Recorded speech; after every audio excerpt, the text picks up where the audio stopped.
할렐루야. 예수 그리스도 이름으로 하나님 말씀 증거하겠습니다. 우리 다 같이 하나님 말씀 잠언 14장 16절에서 35절까지 말씀을 같이 찾겠습니다.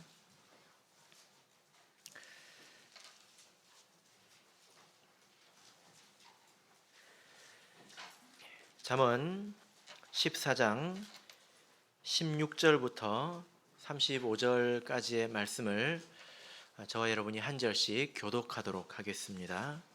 16절. 지혜로운 자는 두려워하여 악을 떠나나 어리석은 자는 방자하여 스스로 믿느니라.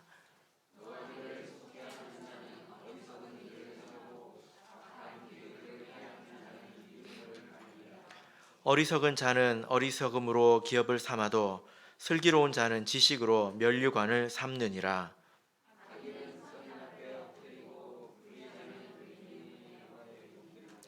가난한 자는 그 이웃에게도 미움을 받게 되나 부요한 자는 친구가 많으니라.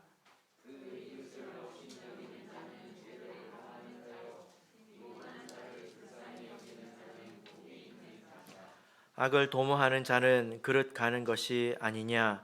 선을 도모하는 자에게는 인자와 진리가 있으리라.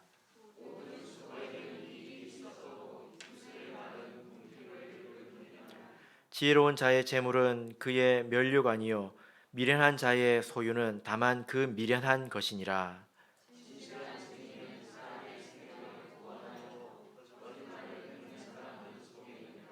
여호와를 경외하는 자에게는 견고한 의뢰가 있나니 그 자녀들에게 피난처가 있으리라.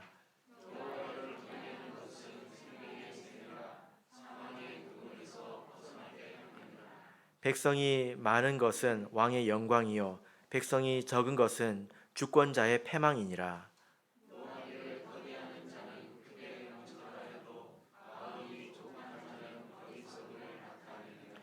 마음의 화평은 육신의 생명이나 시기는 뼈의 썩음이니라.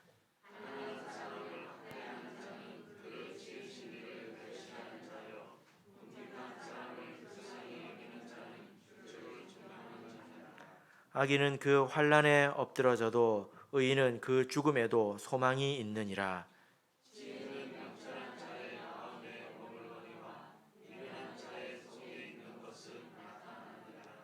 의인은 나라로 영화롭게 하고 죄는 백성을 욕되게 하느니라. 슬기롭게 행하는 신하는 왕의 은총을 입고 욕을 끼치는 신하는 그의 진노를 당하느니라. 아멘. 네, 오늘 이 시간은 지혜로운 자의 두려움이라는 제목으로 하나님 말씀을 증거하겠습니다. 청년들과 식당에 가본 지가 언제인지 잘 기억이 안 납니다. 코로나 때문에 우리가 이렇게 교제하기가 힘들어졌죠. 그런데 가끔 이렇게 청년들하고 식당에 가보면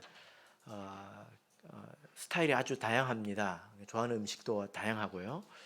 근데 그 중에 어떤 사람들이 있냐면 끝까지 선택을 못하는 사람들이 있습니다. 그래서 메뉴를 외우려고 그러는 것인지 메뉴를 끝까지 쳐다보는 사람이 있습니다. 이제 그러면 사람들이 뭐라고 그러죠? 장애라고 그러죠. 무슨 장애라고 그럽니까? 선택 장애. 제가요 선택 장애가 있어가지고요 뭐 이런 이야기를 합니다. 이런 문제를 장애라고 까지 하는 것은 좀 심한 말인 것 같고 사람들마다 좀 성향이 다르지 않습니까? 어떤 일을 할 때 쉽게 선택을 하는 사람도 있고 또 뭘 하더라도 아주 신중하게 또 다른 사람이 보기에 심지어 좀 답답하게 선택하는 사람도 있는 것 같습니다. 이것은 개인의 성향의 차이이지 않을까요? 여러분은 어떤 쪽입니까? 쉽게 하는 스타일입니까? 아니면 어렵게 하는 스타일입니까? 대답을 안 하시는 걸 보니까 이것도 어렵게 대답을 하시네요. 쉽게 하는 사람은 자기를 잘 모르고 그냥 아무렇게 말합니다. 아니면 말고니까. 예. 그런데 우리가 이렇게 모든 것을 성향 탓을 해서는 안 되겠습니다. 우리가 이렇게 살아가면서 판단을 해야 되는 많은 문제들 가운데서는 이렇게 뭐 오늘 짜장면 먹으면 내일 짬뽕 먹으면 되지 않습니까?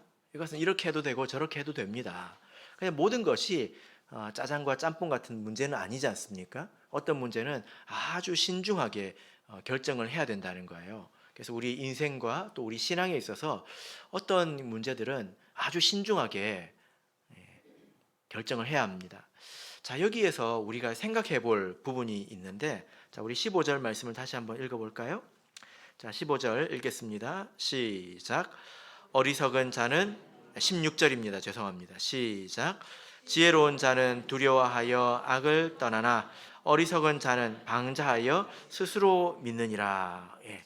자, 여러분 이 말씀을 보니까 좀 이상합니다. 왜냐하면 우리가 보통 생각할 때 지혜로운 사람들, 지혜가 있어서 이 보이는 세계와 보이지 않는 세계를 관통한 사람들은 이 사람들은 항상 마음이 평안할 것 같고 시원시원하게 살 것 같죠, 그죠? 그리고 반면에 무지하고 어리석고 악한 사람들은 마음이 항상 불안할 것 같습니다. 평안이 없을 것 같습니다. 그죠? 그런데 여기 이 말씀을 보니까 그 말이 성경 전체적으로 보면 맞는 말이지만 여기서는 반대 측면을 지금 이야기하고 있는 거예요. 지혜로운 사람은 벌벌벌벌 떨면서 산다는 것입니다. 반대로 어리석은 사람들은 자신만만하다는 거예요. 이건 짜장과 짬뽕 이야기가 아닙니다. 그런 이야기가 아니라 중요하게 고려해야 되고 또 신중하게 판단해야 될 문제에 있어서 이런 일이 있다는 것입니다. 여러분 이 정도만 들어도 무슨 내용인지 여러분 좀 이해가 되시겠습니까? 지혜로운 사람이 도리어 선택하기 어려워하고요. 또 그것을 판단하기 어려워하고 어리석은 사람일수록 쉽게 하는 경우가 있다는 거예요. 제가 이제 목회를 하면서 여러 사람들을 많이 만나게 되고 또 이렇게 만나더라도 그 한 사람 한 사람의 인생을 또 깊이 들어볼 수 있는 그런 자리에 있지 않습니까? 그래서 제가 여러 번 말씀을 드린 것 같은데 제가 깨달은 것이 이것입니다. 사람의 인생이 이렇게도 고달플 수도 있구나. 이런 것을 제가 많이 느꼈습니다. 이렇게도 고달플 수가 있구나. 우리가 보통 어려서는 부모의 그늘 아래서 그냥 살아가지 않습니까? 이게 좋은 형편이든지 나쁜 형편이든지 그게 자기에게는 일상이니까 크게 좋고 나쁜 것을 모르고 어렸을 때는 살아가거든요. 근데 나중에 어른이 되고 나서 보니까 어른들이 이런 짐을 지고 살아갔던 것이었구나. 이런 것을 우리가 알게 되잖아요. 그죠? 그래서 여러분들께서도 사람의 인생이 이렇게 얼마나 높아질 수 있고 얼마나 낮아질 수 있는지 한번 생각을 해보시길 바랍니다. 예를 들어서 우리가 사람이 겪는 고통 중에 대표적인 것이 질병이지 않습니까? 질병이거든요. 사람이 겪을 수 있는 그 질병의 종류가 몇 가지 정도 될 것 같습니까? 제가 오늘 검색을 해봤는데요. 안 나오더라고요. 아직도 발견 중이랍니다. 그러니까 사람이 겪는 이 육신의 질병만 하더라도 수를 헤아릴 수 없을 만큼 굉장히 다양합니다. 아주 일반적인 감기 같은 병에서부터 굉장히 희귀한 병, 또 잘 낫는 병도 있지만 잘 낫지 않는 병도 있고요. 그 중에는 아주 치명적인 그런 병도 있습니다. 여러분들께서는 말기암 환자를 만나보신 적이 있으십니까?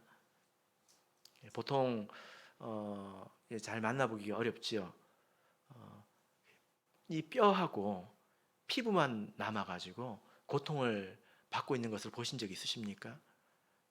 이제 진통제라는 진통제는 다 썼고 이제 마약성 진통제 있는데 그마저도 잘 듣지 않습니다. 그렇다고 치료의 희망이 있는 것도 아니고요. 그냥 죽기를 기다리는 그런 사람과 대화해 보신 적 있으십니까?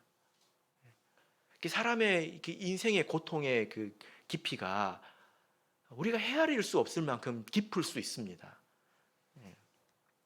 그런데 우리가 인생을 살아가면서 겪는 이런 그 문제는 육신적인 문제가 다는 아니잖아요. 이 이외에 또 다른 문제들도 있지 않습니까? 더한 문제들도 있지 않습니까? 차라리 아픈 것이 낫다라고 할 정도로 마음의 고통, 또 경제적인 고통, 또 여러 가지 사람과의 관계에서 오는 고통, 이런 것들이 제가 사람들을 만날 때마다 인생이 이럴 수도 있구나, 또 인생이 이럴 수도 있구나, 이런 생각을 제가 많이 하게 됩니다. 그래서 여러분들께서도 좀 생각을 해보시고 또 주변에 있는 사람들을 잘 살펴보시면 이런 것들을 어렵지 않게 생각해 보시게 될 겁니다. 자, 이런 말씀을 드리는 것은 우리가 불안해하자, 불안하게 하려고 제가 드리는 말씀은 아닙니다. 이것이 진실이기 때문에 말씀을 드리는 거죠. 그죠? 예. 이런 이야기를 하지 않고 인생의 한쪽 면만 보여주는 것은 어쩌면 사람을 기만하는 것입니다. 그래서 우리가 높이 올라가는 부분이 있다면 사람이 인생이 얼마만큼 존귀해질 수 있는가, 이것도 우리가 생각해 봐야 되겠지만, 또 반대면에 사람이 인생이 어디까지 내려갈 수 있는가도 우리가 생각해 봐야 된다는 거예요. 이것이 진실이라는 것입니다. 그리고 그런 문제는 근원이 있다는 거예요. 자, 우리 사무엘상 2장을 보겠습니다. 아주 위대한 신앙 고백인데요. 사무엘상 2장을 보겠습니다. 사무엘상 2장 6절, 7절,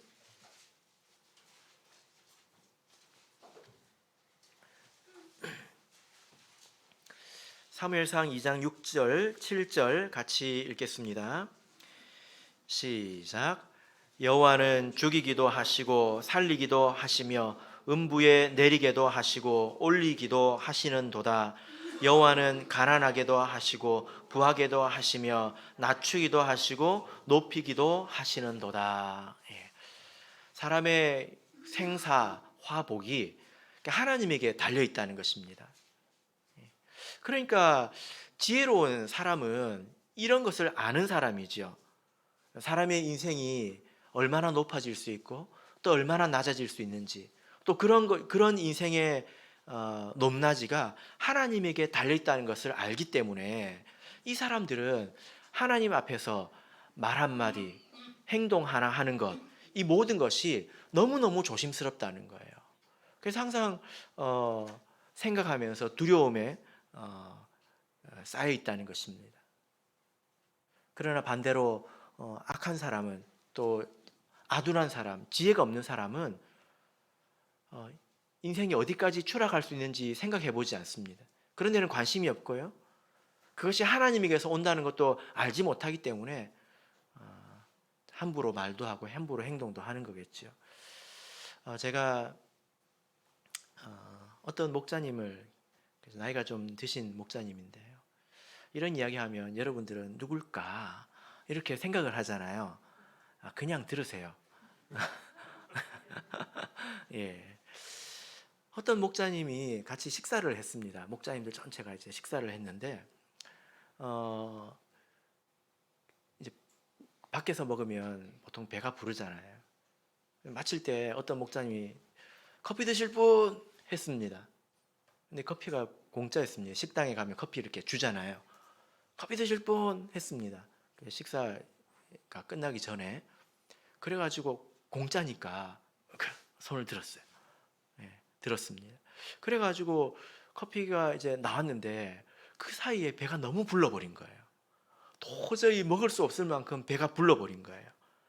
제가 그 옆에 앉았었거든요. 근데 제가 뭘 봤냐면, 이걸 먹으려고 하니까 너무 배가 불러서 먹을 수 없고, 그렇다고 버릴 수도 없고, 근데 그걸 놓고 정말 진심으로 안절부절하더라고요.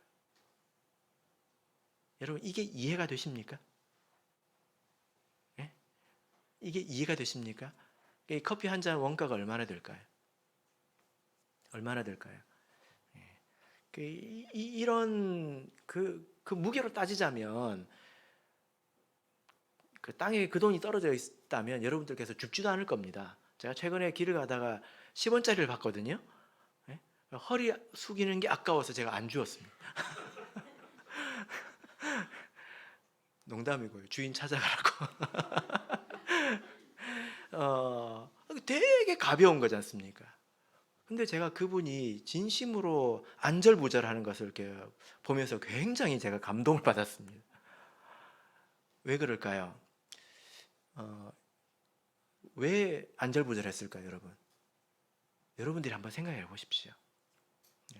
그게 어떤 일인지 생각을 하고 산다는 거예요. 그러면 아유 뭐 그런 것까지 그래서 안 되는 거예요. 그래서 뭘 그런 것까지 신경 쓰고 사니 그러니까 안 된다니까요. 그렇게까지 생각하는 사람이 예를 들어 다른 자리에서 말을 한마디를 할 때 어떻게 말하겠습니까? 어떤 행동을 할 때 어떻게 행동하겠습니까? 그러니까 마치 이분은 아스팔트 위를 걸어가는데 마치 그 살얼음판을 위를 걸어가듯이 조심스럽게 한 발 한 발 한 발 걸어가는 그런 모습이지 않습니까? 그죠? 네. 사실 그게 배워야 되는 거예요. 아이 괜찮아, 아이 괜찮아. 뭐가 괜찮아? 안 괜찮아요. 여러분 그래서 이제 제가 아주 그 섬세한 예를 하나 말씀을 이렇게 드렸는데 지혜로운 사람은 이렇게 생각하고 산다는 것입니다. 우리나라 속담에 이런 말이 있지요. 하룻 강아지 뭐 무서운 줄 모른다? 범 무서운 줄 모른다. 도대체 누구 들으라고 하는 말일까요? 학교에서 학생들끼리 싸울 때 하룻 강아지 범 무서운 줄 모른다더니 뭐 이렇게 이야기하는 겁니까? 물론 뭐 여러 가지 상황에서 이 말을 쓸 수 있지만 이 우리가 이렇게 살아가야 될 이 인생이라고 하는 것이 얼마나 고달플 수 있는지 이것을 모르고 지금이라는 이 시간을 함부로 보내는 것 이것이야말로 하룻 강아지가 범 무서운 줄 모르는 것 아닐까요? 그러지 않을까요? 내가 지금 하는 이 말과 행동 그것이 나에게 어떤 결과를 가져올지 내가 하는 이 선택이 나에게 어떤 결과를 가져올지 생각하지도 않고 따져보지도 않고 기도해보지 않고 그렇게 사는 사람들에게 하는 말 아닐까요? 그래서 이제 여러분들이 커피를 볼 때마다 생각이 날 겁니다. 네. 자, 17절 말씀을 보겠습니다.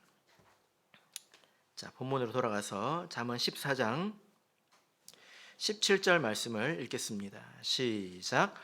노하기를 속히 하는 자는 어리석은 일을 행하고 악한 계교를 꾀하는 자는 미움을 받느니라. 예.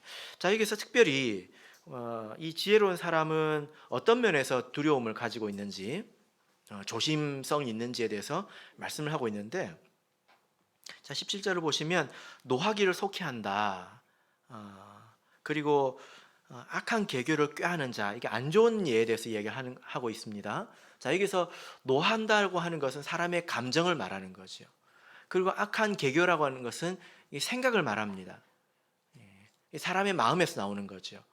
그런데 이런 그 감정과 생각을 활용하는 것에 있어서 지혜로운 사람은 굉장히 조심스럽다는 거예요. 여기에 고삐를 채워 놓는다는 것입니다. 그러니까 내가 가지고 있는 이 감정을 예를 들어 좋은 것이면 좋은 것이든지 나쁜 것이면 나쁜 것이든지 이것이 통제 안에 있도록 한다는 거예요. 그것이 가져오는 결과에 대해서 두려움이 있다는 것입니다. 여러분 우리가 우리 사회를 보면 사회가 굉장히 급격히 변하고 있는 것을 여러분 어디서 느끼십니까? 그냥 단순히 과학이 발전한다. 여기서만 우리 사회가 변한다는 걸 느끼지 않죠. 어디서 느낍니까? 과거에는 불과 얼마 전만 해도요. 굉장히 억압적인 사회였습니다. 자기의 감정과 자기의 생각을 표현하는 것이 부덕한 그런 이제 사회였죠. 그죠? 그런데 불과 이 몇십 년 만에 몇십 년도 아닙니다. 십수년 이 시간 만에 사람을 굉장히 존중해주는 그런 시대가 지금 되어가고 있습니다. 그렇게 많이 되었죠, 그죠? 예, 여러분 그걸 느끼십니까? 예, 지금은 사람의 어떤 자유나 감정이나 이런 것을 많이 존중해주는 그런 시대가 되지 않았습니까? 물론 이런 것들이 존중받아야 합니다. 그런데 이것을 먼저 다스리는 법을 가르쳐 주고 이것을 존중해야 되는데, 다스리는 법을 가르치지 않고 그냥 존중해 주면 사람이 괴물이 돼 갑니다. 자기 감정을 다스릴 줄 모르고 그냥 좋으면 좋은 대로 빠져버리고, 화가 나면 화가 나는 대로 다스리지 못하고 다 표출해 버리고, 생각도 자기 마음대로 이제 해버리게 되는 것입니다.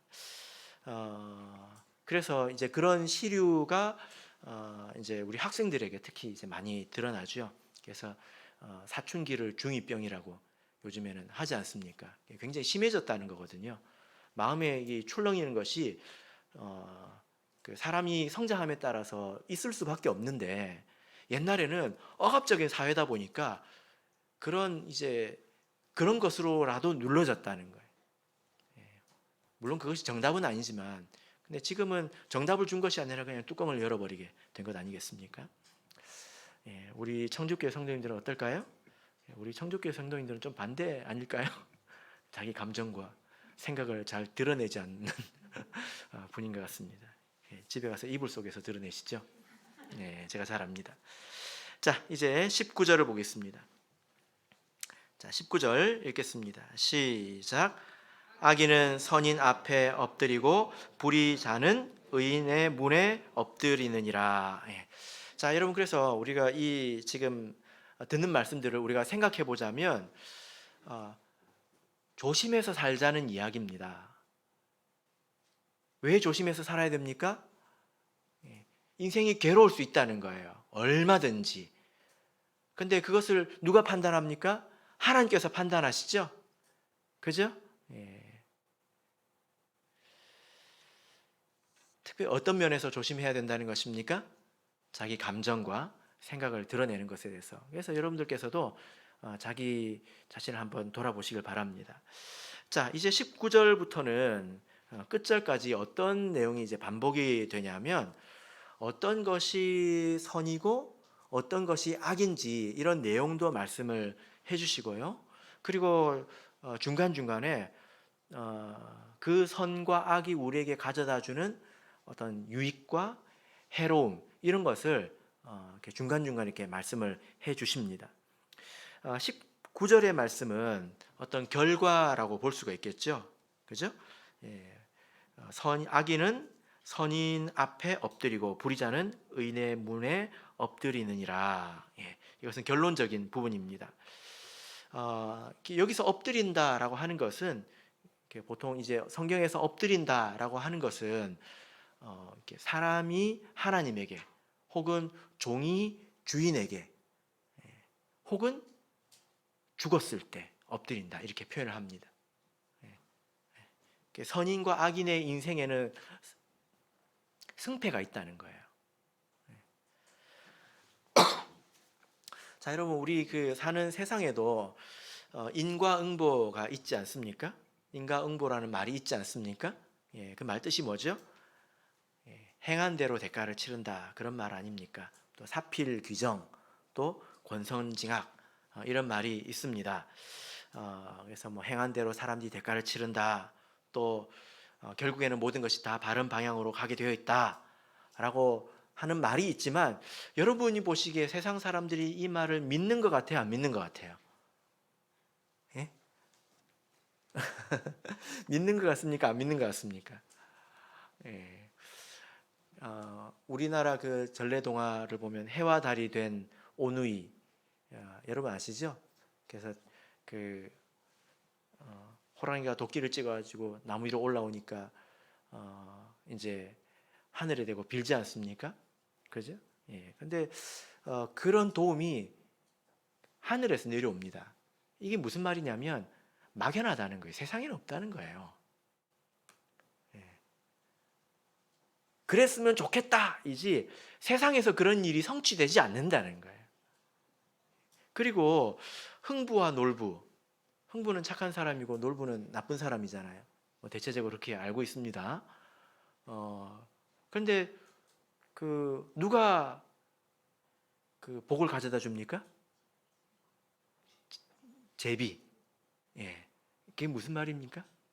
사람이 아니라는 거예요. 사람 세상에는 없다는 거예요. 그러니까 그런 우리가 듣는 그런 이야기들 속에서 복을 가져다 주는 그 대상이 대부분 보면 모호합니다. 그러니까 사람들이 사실은 잘 안 믿는다는 거예요. 그래서 지금 사람들이 세상 사는 거 보세요. 사필 규정 믿습니까? 인과응보 믿습니까? 안 믿죠. 세상에서 높은 지위에 올라가려면 나름의 처세를 가져야 된다. 처세술, 세상을 사는 기술을 가져야 된다라고 가르치지. 누가 인과응보를 가르칩니까? 네, 그렇게 됐으면 좋겠다 이거죠. 능력이 중요하고 인맥이 중요하고 전략이 중요하다 이렇게 가르치죠. 그죠?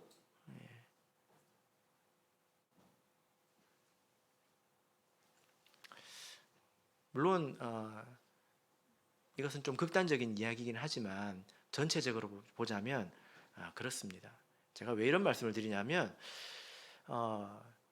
우리한테 사실 그런 뭐라 그럴까요? 선입견이 있습니다. 정말 선이 성취가 될까? 착한 사람이 복이 있을까? 예? 능력 있는 사람이 복이 있는 거지 착한 사람이 복이 있을까? 예.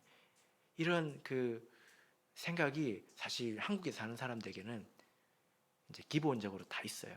하도 그런 이야기를 많이 들어가지고요. 막연하게 들린다는 것입니다.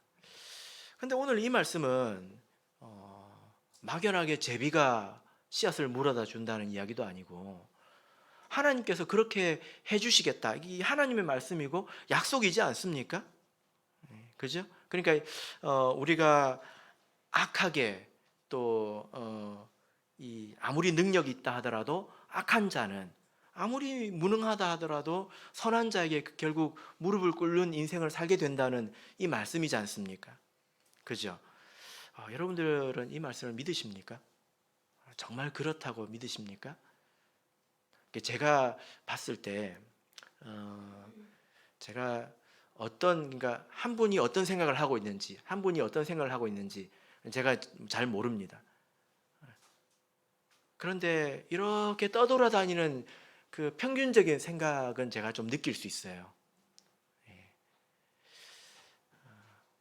제가 어떤 문제 의식을 가지고 있냐면 만약에 우리 성도님들이 이 생각이 정말 분명하다면 많은 것이 달라질 겁니다. 제가 문제 의식이 하나 있는데 여기 이런 문제에 대해서 문제 의식이 있는데 여러분 우리 교회 사람들은요 다 착해요. 그죠? 착해요. 빨리 고개를 끄덕이세요. 뭐 악한 사람 있습니까? 왜?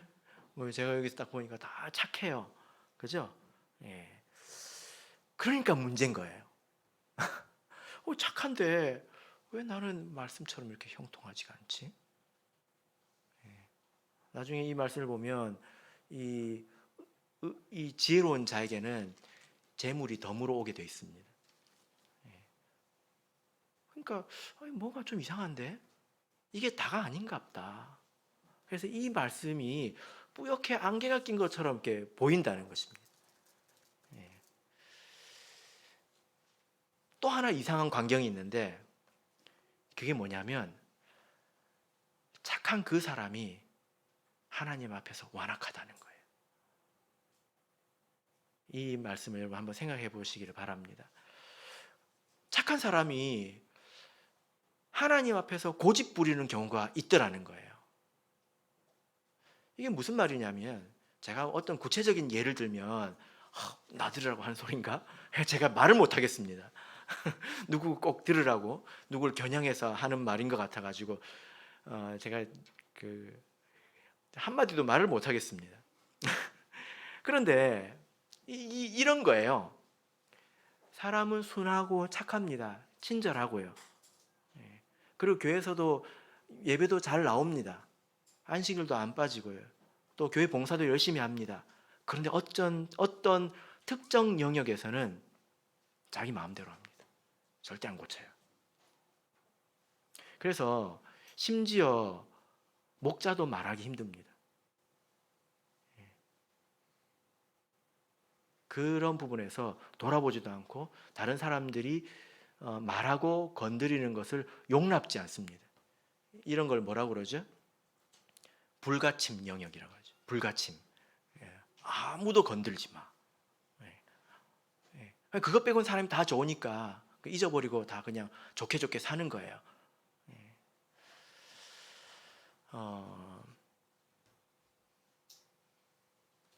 여러분들도 생각을 해보시면 아실 겁니다. 그래서 우리가 착하다는 것에 속지 말아야 되고요. 그걸 교회에서 일 열심히 한다는 거에 속지 말아야 됩니다. 나름대로 내가 열심히 살았다 해도 속지 말아야 돼요. 우리가 하나님 말씀에 준해서 내가 그런 것들을 내가 안다면 다 내려놓고 포기하고 이렇게 살아간다면 틀림없이 이 말씀대로 성취되게 돼 있습니다. 시편을 보겠습니다. 시편 37편을 보겠습니다. 시편 37편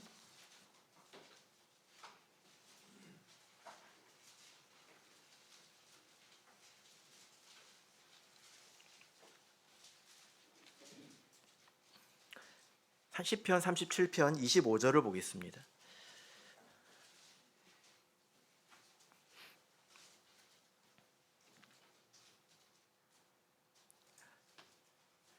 자, 읽겠습니다. 시작.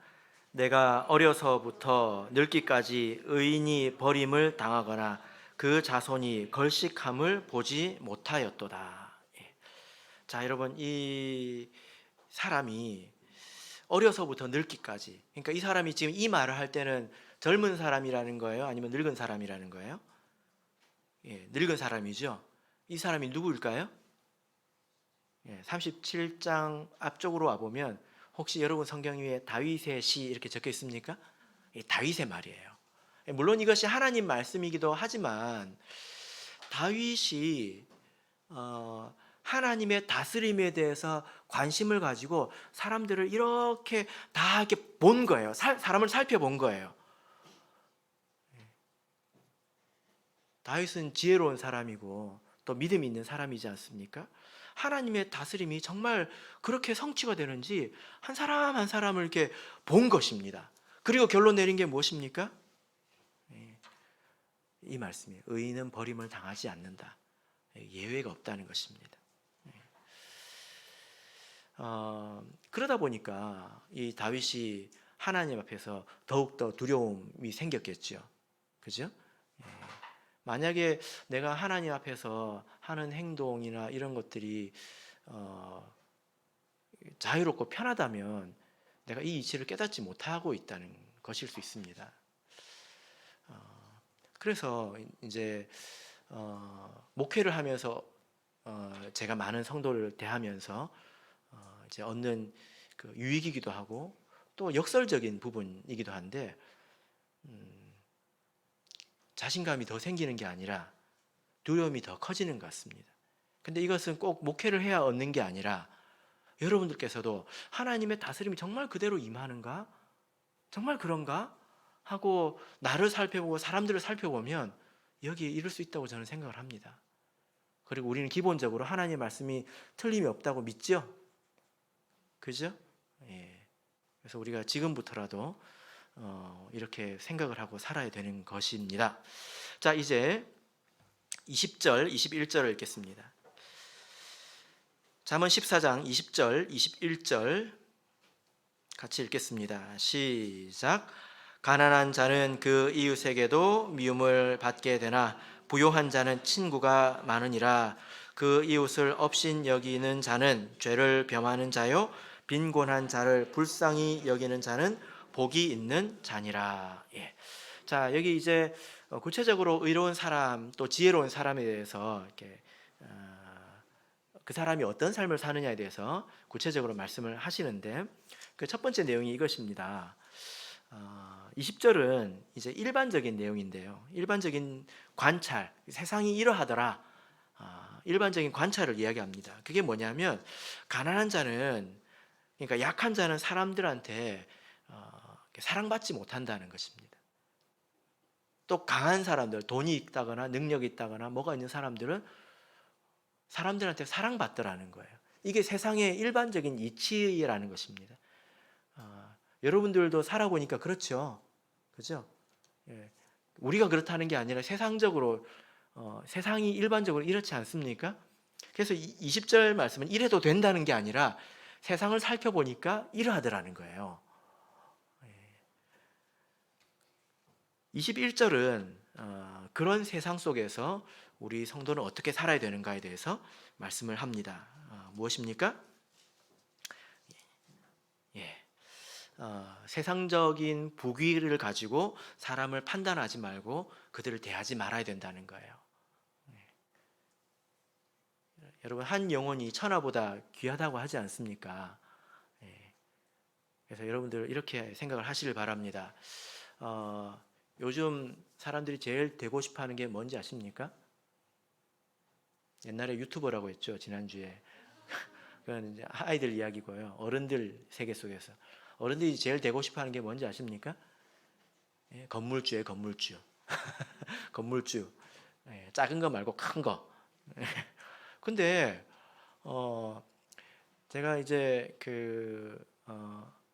서울 들어가면서 오른쪽으로 이제 분당이나 이쪽이 보이면 세상에 아파트가 빼곡합니다. 얼마나 많은지 몰라요. 그렇게 많은데 제 거는 하나도 없잖아요. 그렇게 한번 이 동네를 한번 지나가 보십시오. 여러분 집에 가면서 여러분 눈에 빌딩이 얼마나 눈에 많이 들어오는지 한번 보세요. 그런 거 큰 거 하나만 있어도 부자죠? 그죠? 하나만 있었으면 좋겠죠? 예. 뭐 기대도 안 하십니까? 예. 여러분 지금 여기가 예를 들어 이제 금천동이라고 합시다. 사택이 금천동에 있으니까 금천동 하나에 빌딩이 얼마나 많을까요? 몇 개나 있을까요? 한번 세 보세요. 여러분들이 금천동을 가지고 있다고 한번 생각해 보십시오. 일 안 해도 괜찮아요. 그죠? 청주, 이 한국에서 작은 도시지 않습니까? 이 안에는 얼마나 많겠습니까? 그죠? 그러나 한 사람의 영혼은 빌딩 한 채보다 귀하고요. 금천동 다 합한 것보다 귀합니다. 그래서 여러분 이렇게 생각하세요. 자녀를 내가 하나 낳아가지고 하나님 앞으로 인도를 하면 빌딩을 몇 채 바친 것보다 훨씬 더 귀한 거지. 그래요? 안 그래요? 그죠? 이게 세상에서 제일 최고의 재테크 아닙니까? 자, 그래서 여러분 우리가 사람이 천하보다 귀하기 때문에, 그 영혼이 천하보다 귀하기 때문에 하나님께서 그를 사랑하시기 때문에 우리가 어떤 부귀함을 가지고 그 사람을 대하는 것은 정말로 무지한 것이고 또 하나님께서 싫어하시는 것입니다. 우리는 세상의 그런 것을 따르지 말아야 되겠죠. 자, 이제 22절을 보겠습니다. 22절 같이 읽겠습니다. 시작. 악을 도모하는 자는 그릇 가는 것이 아니냐. 선을 도모하는 자에게는 인자와 진리가 있으리라.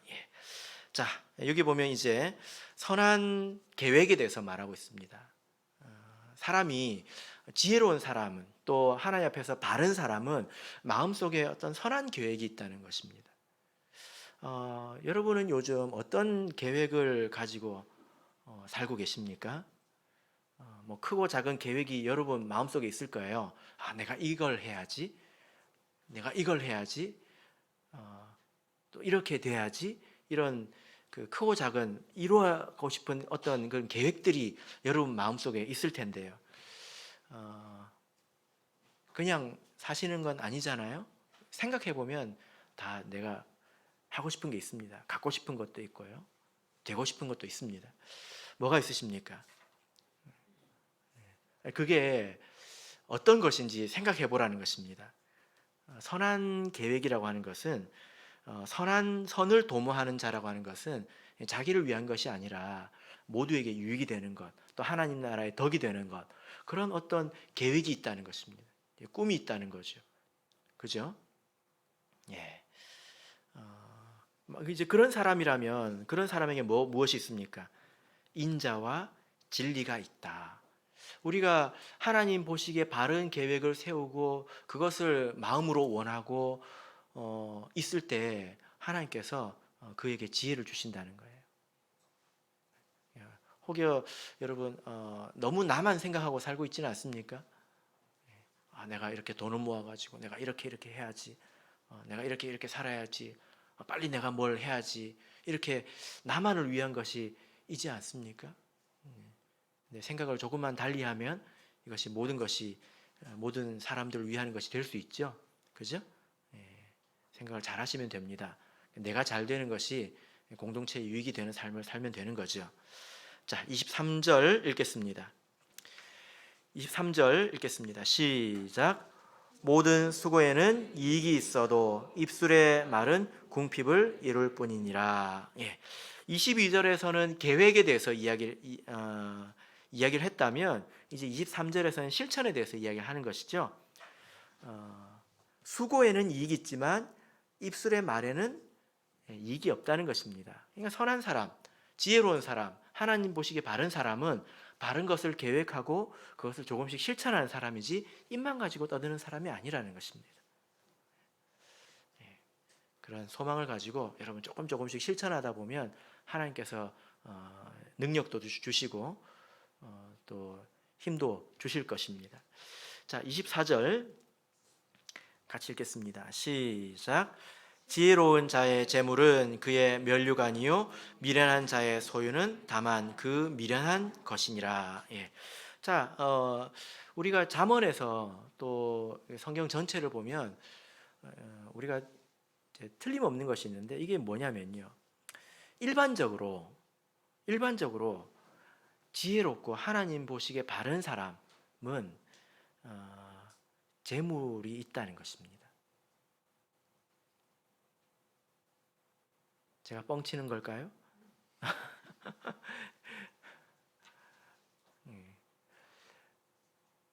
제가 이미 말씀을 드렸습니다. 3장에서 8장에서 이미 말씀을 드렸는데 아주 특별한 경우에 어떤 사람은 가난을 겪어야 되는 사람도 있어요. 예를 들면 이제 나사로 같은 사람이죠. 그것이 그 사람의 사명이에요. 예수님도 가난하게 태어나지 않았습니까? 그것이 그 사람의 사명일 때가 있습니다. 그냥 특별한 경우예요. 그러나 일반적으로는 하나님께서 주시는 말씀을 따라서 차근차근 잘 살아내는 사람들은 그래서 지혜가 있는 사람 또 선하게 사는 사람들은 재물이 있습니다. 그래서 여기 이 말씀을 잘 보세요. 지혜로운 자의 재물은 그의 면류관이요. 여러분 면류관이라고 하는 것은 꾸미는 것이지 그 사람의 본질은 아닙니다. 근데 여기 보면 지혜로운 자에게 재물이 있다고 하는 것은 기정사실화하고 있지 않습니까? 그죠? 성경을 보면 이런 말씀이 많이 있습니다. 그러나 반면에 미련한 자에게는 무엇이 있습니까? 미련한 자에게는 가진 게 없지요. 미련한 자에게 가진 게 하나 있네요. 뭡니까? 미련, 미련함. 그러니까 이 지혜로운 사람은 결국 풍요에 이르게 되고 미련한 사람은 결국 가진 게 없이 된다라는 것입니다. 여러분 이 말씀을 들을 때 어떤 생각이 드십니까? 이 말씀을 믿으시길 바랍니다.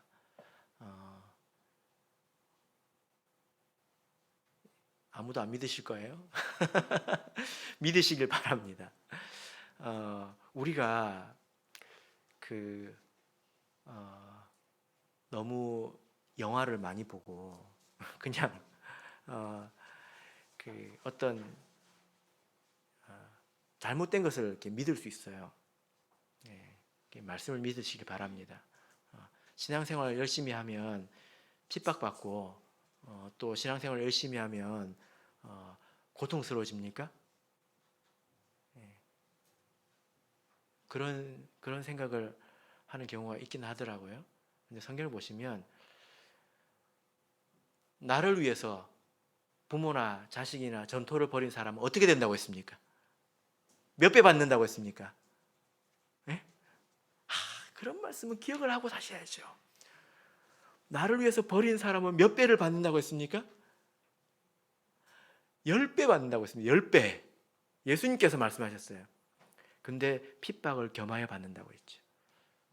우리가 믿음을 가지고 살면 일반적으로 형통해진다는 거예요. 그러나 우리가 본질적으로 세상과는 다른 존재이기 때문에 미움을 받는 측면도 있다는 것입니다. 사도교회를 보더라도 핍박이라고 하는 것이 전면적이지 않았습니다. 사도교회가 핍박 때문에 망한 거 아니에요. 욕심 때문에 망한 거예요. 25절부터 지금 이제 35절까지잖아요. 이 말씀은 숙제입니다. 여러분 집에 가서 읽어보시고 어떤 것이 지혜로운 것이고 또 신실한 것이고 이 말씀에 비추어서 살아보시길 바랍니다. 그냥 내가 교회에서 하는 것, 내가 예배도 잘 참석하고 기도도 열심히 하고 그것은 일부이지 전부는 아니지 않습니까? 내가 혹시 이가 빠진 데는 없는지 말씀을 가지고 잘 살펴보자는 것입니다. 이렇게 우리가 하나하나 살피면서 살아야 조심성 있게 살게 되는 것이고 그것이 바로 지혜로운 자가 사는 방법이라는 거예요. 그런 사람은 틀림없이 그 삶이 형통합니다. 바라옵기는 우리 모든 성도님들께서 이렇게 인생을 조심스럽게 살아가시길 바랍니다. 두려운 마음이 있으시길 바랍니다. 그래서 고통을 겪지 않으시기를 예수 그리스도 이름으로 축복합니다. 우리 다 같이 찬송하겠습니다. 410장 찬양하겠습니다.